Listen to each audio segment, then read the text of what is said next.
of decency, the censorship code, came into being. Well, and Turner Classic. Oh, there you are. There's your Clark Gable. Oh, okay. There's Clark Gable and Carole Lombard, and that is definitely a candid picture. That looks like that was taken around 1940, 2 years before Carole Lombard passed away. Yeah. Because it has to be after. After Gone with the Wind. Yeah. They were dating. I think they got married during Gone with the Wind.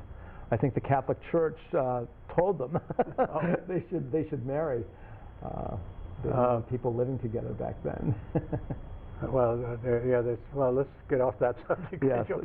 We read in too many couples. I think that she was one of the most underrated stars ever. I mean, Carole Lombard? Everybody agreed she was a star. But as far as awards and so on, I don't even know many times if she was nominated. But no, I don't think she ever was nominated. You think of Nothing Sacred and My Man Godfrey. You know, something curious happened to Lombard's career, and I never knew this, and a friend of mine told me about it.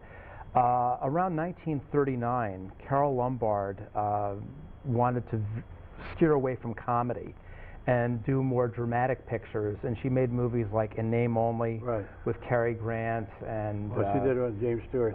Made for Each Other from 1939. And although they were good movies, people still wanted, Vigil in the Night. People still wanted to see. People still wanted to laugh. And so these films did not make the money that the comedies made.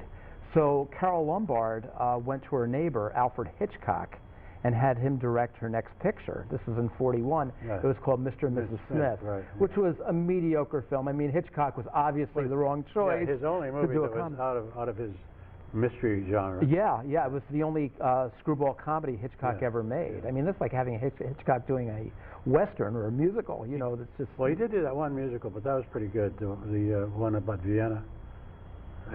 It's a waltz something. Well, Waltzes in Vienna, wow. Forgot about that, yeah, but that's actually quite good. Yeah, that's from '32. But Lombard, well, it's too bad she didn't continue with the Nothing Sacred and that type of movie, because she was so fantastic. Well, her last movie was a terrific comedy, a very black comedy called To Be or Not to Be, directed by Ernest Lubitsch. And they remade that years later. Mel Brooks remade that. Yeah, and of course it's now coming to New York as a musical. Yeah, as a musical. Which will be a shame. Yeah. Well, I don't know, maybe it'll make it. But you know, there's so many things now that are based on famous movies, and then they wonder why they aren't instant hits. Yeah. And it isn't a sure thing by any means. You have to not luck out, but you got to make sure you got all. There we are with Sinatra. Yeah, my father, if he were alive right now, he'd be so happy that I picked a photograph of old Blue Eyes. There's Frank Sinatra. That picture, I think, is around 1943, I would say. It has, because that was when he was really thin. Yeah. As I saw him that year on the Hit Parade in person, and out in Hollywood, and it was, you know, it was funny. They used to do the cartoons where he'd stand behind the mic stand and he'd disappear. Yeah. And we've seen that in countless Warner Brothers cartoons. Yeah. And it was almost true, not quite, but it was almost. Yeah. But where were we? We were talking about Carole Lombard. You know, there's something funny though about To Be or Not to Be, her last movie.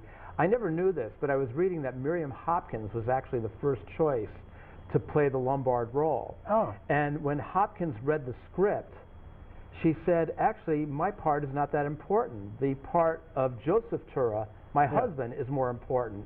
And they hadn't cast the movie yet, so she bowed out, and Ernest Lubitsch asked Carole Lombard, to do a reading, and she read the script. She loved it, and they said, "Well, who are we going to do? Who are we going to have to play your husband?" And she said, "How about my neighbor Jack Benny?" And Benny is brilliant. Oh yeah, I mean, that's Benny's best film. Well, you know, a lot of people look at Benny, and Benny in real life, had a long time affair with Ann Sheridan, and never knew that. And it's, when people hear things like that, they can't imagine him being really the great lover, and he was. Wow. So, but I mean, he was. You couldn't be that funny without having an awful lot of talent. Yeah. Because how many years ago was it that when they said your money or your life, and the long pause. And he, I'm thinking. Let me think about that. Yeah, I'm thinking. Because that has to be one of the funniest lines ever. Well, you know, it's funny how long Benny's career spanned. I mean, 1929 was his first movie. It was Hollywood Review of 1929. Yeah, and he's really awful in it. Yeah, he's one of the he shares Master of Ceremonies duties with Conrad Nagel in that movie. But you know, at that time, you got to think of the period and what's happening, because right then that movie was fantastic because of what it was, and it was showing what the talkies could do. It was sort of a precursor of here's what you're going to see for the next 15 or 20 years. It was like a 2-hour Ed Sullivan show. It reminded me of something, and I've already forgotten what it was. So maybe it'll come back. Well, you know, during the early talkies, though, all the studios were doing these big-budgeted variety show movies, like the Hollywood Review of 1929, Paramount on Parade, Show of Shows, many of them. Well, it was unfortunate that they did the Ziegfeld one because no one at that point really knew how to do Ziegfeld on movies. Well, the great Ziegfeld came. No. I mean the one with Ziegfeld. There's a movie, and I forget the name of it, but Ziegfeld is in the movie with. It's a Ziegfeld show. I'll be darned. I don't know about that. Oh yeah, I'm not sure what it's called, but I'll find out for you. Okay. But it's a talkie, and it just is, and it's good historically. Yeah. But at the time, it did not present Ziegfeld like you'd see him in person, because they did not yet know how to film that type of scene. Like when they did the Great Ziegfeld, they were just learning how.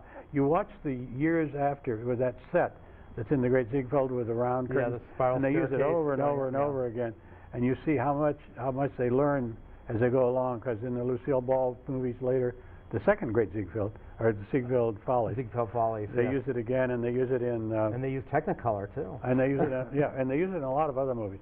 And you see what really can be done with the camera. And in 1930 or 31 or whenever it was, it might have been 29.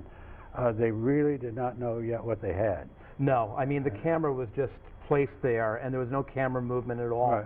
Everything was very, very primitive. Oh, Gable again. It's Clark Gable and Movida Castaneda from 1935's Mutiny on the Bounty. That's a fantastic picture. Yeah, it really is. I mean, that was just on the other night on Turner, and that was in an era when Gable was what, about 34? 34, yeah. And he really was so handsome then. Yeah. It's like young Robert Taylor was so handsome, but as they got older, they're still handsome, but as they aged, they lost that whatever that charisma was.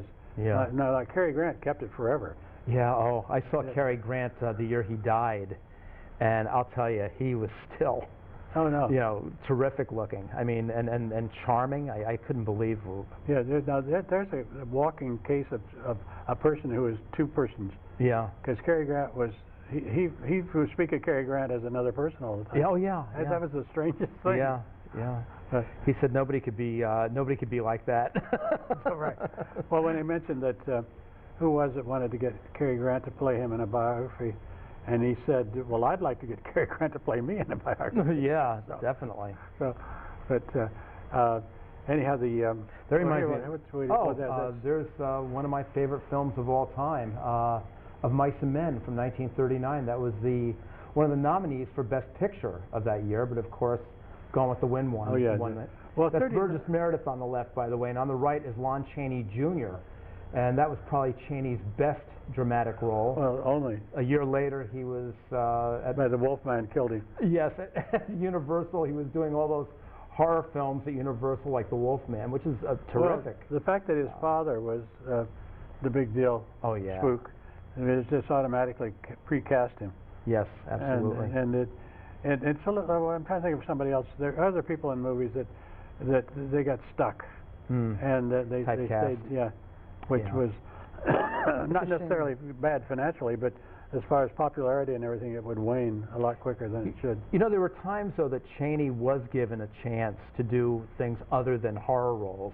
For instance, he's very good in High Noon from 1952. Directed by Fred Zinnemann. Yeah. And also in The Defiant Ones with Tony Curtis and Sidney Poitier. Once he was no longer a leading man, yes. Right. Yeah. But I think he could have done more as leads if they would have used him better. Same as with Broderick Crawford. he only made a few movies that really showed it. And Victor McLaglen, he was lucky to have been in movies early because